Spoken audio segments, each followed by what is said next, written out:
자, 여러분들 반갑습니다. 오늘은 새로운 또 성경의 성경 바로 알기 특별히 말씀 같이 나누고자 합니다.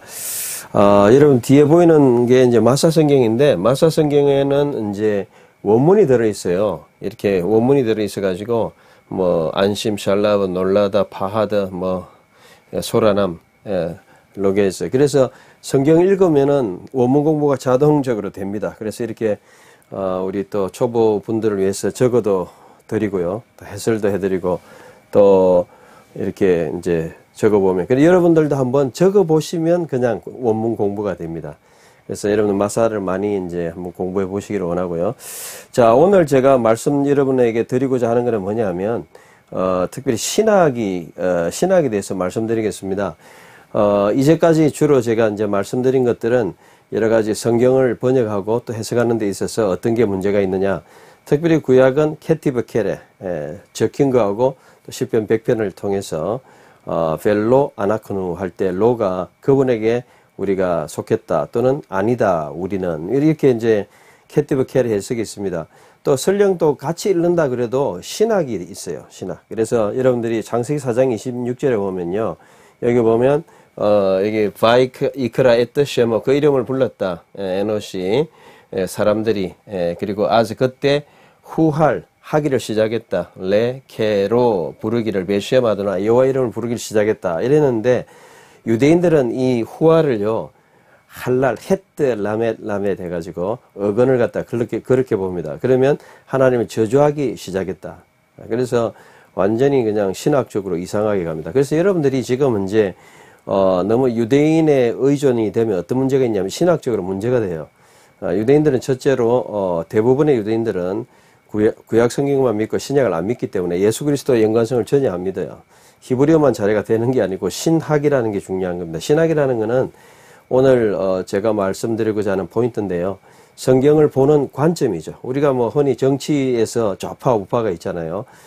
성경도 이 리버럴, 아주 자유주의가 있고, 정통, 우리가 하나님, 성삼위 하나님을 믿고 또 정말 이렇게 믿는 그런 거 있죠. 특별히 창세기 4장 26절에 유대 이런 뭐 랍비의 교육을 받은 사람들은 전부 다 하나님을 저주하기 시작했다. 이렇게 저주하였다. 이렇게 이 정말 그렇게 셋의 이제 후손들이 그렇게 이제 나갑니다.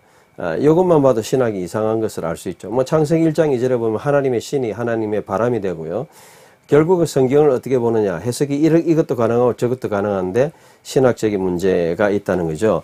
자, 그런 부분에서 오늘 전도서 1장 2절 한번 제가 했지만 다시 한번 신학적인 부분에서 한번 여러분에게 지적을 해보고자 합니다.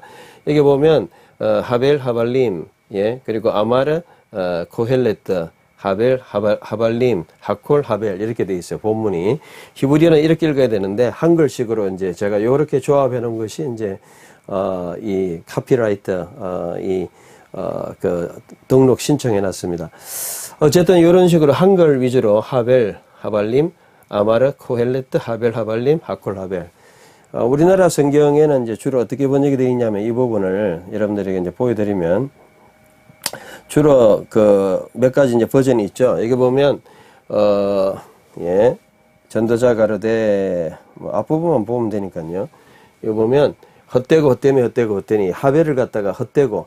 근데 사실 하벨 하발림은 vanity of vanities, 소유격으로 헛된 것들 중에 헛된 것이다, 이렇게 이야기하면 말은 되는데 하벨을 과연 어떻게 해석하느냐. 그래서 우리나라 성경에는 주로 헛되다로 많이 했죠. 개역, 개정, 그 다음에 헛되다, 또 여기 헛되다, 세 번역. 또 우리 번역은 허무하다, 헛되다, 현대 번역. 그러니까 이제 메인 이제까지 번역한 하벨에 대한 번역은 헛되다, 허무하다, 이 정도. 헛되다는 조금 이제 신학적인 부분에 문제가 됩니다. 그래서 제가 오늘 여러분에게 제언드리는 거는 신학이라는 거예요. 우리가 성경을 읽을 때 굉장히 보수적으로 봐야 되고 하나의 말씀을 영감 있는 걸로 봐야 돼요. 성경에서 헛되고 헛되다 이러니까 어떤 분들은 성경의 불교같이 색적 시공 공적 시색 하면서 뭐 더덥다, 참 헛되다, 이런 식으로 이제 적용을 하는데요. 그런 뜻이 아니죠. 하벨이라는 거는 수증기 또 뭐 이런 안개 같은 걸 이야기하죠. 결국 더덥다, 있다가 없어지는 거라는 거죠. 헛되다라고 번역하는 게 꼭 틀렸다 이런 것보다는, 이거보다는 오히려 허무하다, 이게 좀 낫고, 허무하다보다는 더덥다가 더 낫죠. 그리고 문장 구조에서는 하벨 하발림이니까 덧없는 것에 덧없는 것이다, 이렇게 번역하는 게 맞죠. 이런 이유가 뭐냐면, 이게 이제 사실은 단어의 번역의 가능성이 이 세 가지 다 있어요. 그런데 이제 어느 것이 더 신학적으로 건전하냐 이런 것도 있어요.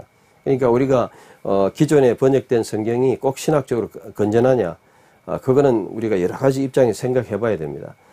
신약 부분도 있고요. 예, 신약 부분 사본 문제도 마찬가지고요. 이런 부분들이 신학 부분을 제가 지적하는 겁니다. 한 가지 더 이제 여러분에게 말씀드리고, 이미 한 거일 수도 있는데 결국 신학적인 거라는 거예요. 본문이 하나 더 이제 여러분에게 지적을 해야 되는데, 자, 그거는 뭐냐면, 이겁니다. 그것은 그 3장 11절, 전도 3장 11절에 보면, 우리에게 영원성, 레올람, 영원성을 나탄 레바밤, 그들의 마음속에 레올람, 영원성을 두셨다. 이게 이제 원문이에요. 그런데 우리나라 성경에는 거의 다 뭐라고 번역을 했냐면, 영혼을 사모하는 마음. 이거는 그냥 번역이지, 뭐, 사모하는 이런 뜻이 없어요. 여러분, 원문을 보시면, 제가 원문 보여드리려 했는데, 원문 있습니다, 어디에. 자, 다시 보겠습니다. 이거네요. 예. 이게 보면, 에트 하콜, 모든 것을 만드시고, 야베 아름답게, 베이토, 때를 따라 감, 또한 에트 하올람, 영원성을, 그리고 나탄, 그분이 주셨다. 베, 립밤, 그들의 마음속에. 그죠? 이게 원문이에요. 여기에 뭐 사모하는 이런 게 어디 있습니까? 있는 그대로 해석하면 되죠. 결국은 모든 것을 아름답게 만드시고 그들에게 에트하 올람, 영원성을, 이 올람을 나탄 그분이 그들의 마음에 주셨다는 거예요. 자, 이거는 굉장히 의미심장한 말인데요. 이건 무슨 뜻이냐면, 이제 이것은 결국 인간의 마음 속에는 영원성이 있다는 거예요. 영원성. 마치 뭐 그죠? 예, 그래서 우리 마음속에 영원성이 있어서 영원하지 않은 것은 만족할 수 없다는 거죠. 일시적으로 지나가는 거. 예를 들어서 여러분들이 뭐 물질이나 세상적인 것에 뭐 잠시 만족을 주지만 그 영원하지 않기 때문에 우리가 만족을 못 하죠. 인간이 어떤 것을 성취하지만 허무한 마음을 가지고 덧없는 마음, 그렇게 가지게 되죠. 영원성, 영원한 것에 대한 본질. 이게 이제 영혼을 사모하는 마음, 이거는 이제 번역이고요. 그러니까 이제 틀렸다 맞다 문제가 아니고, 이해는 되지만 본문과의 어떤 그런 부분에서 결국 이런 부분이 뭐냐면, 번역은 ABC로 다 가능할 수 있어요. 근데 오늘의 주제는 뭐냐면 신학입니다. 신학. 어느 것이 더 건전한가. 그래서 여러분들이 저는 3장 11절에 그분은 모든 것을 그의 시간 안에서 아름답게 얍배하시고 그들의 마음에 영원성을 두셨다. 결국 여러분 여기서 이제 나온 게 그죠? 여러분 잘 아시는 욜로족 아닙니까? 욜로족.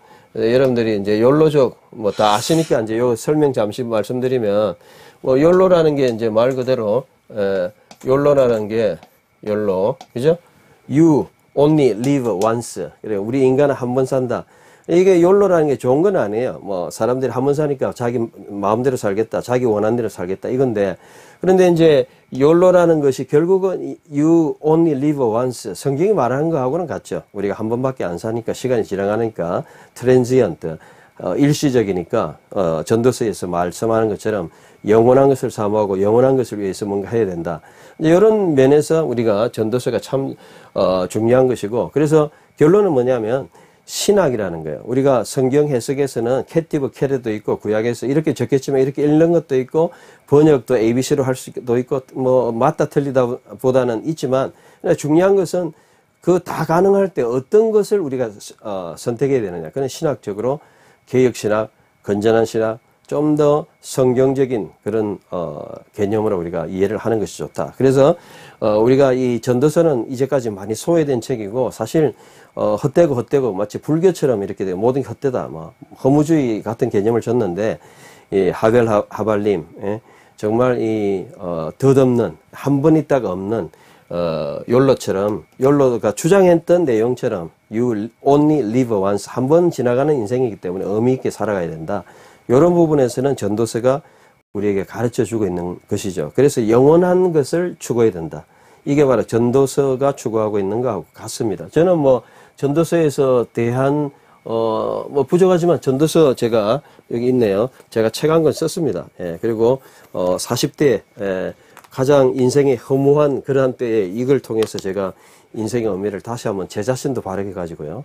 또 그렇게 했습니다. 그러니까 결국 신학이라는 것은 뭐냐면 성경이 말하고 있는 건전한 사상, 그리고 이제까지 우리가 믿어왔던 그런 개념 속에서 좀 더 가깝게 번역하는 것이 중요하다. 그래서 오늘은 번역은 신학을 담고 있다. 피할 수 없다.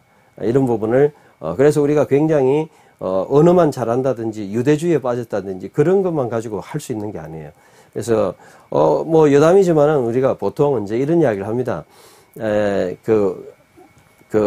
미국에서는 좀 신학이 튼튼하게 이제 공부를 하죠.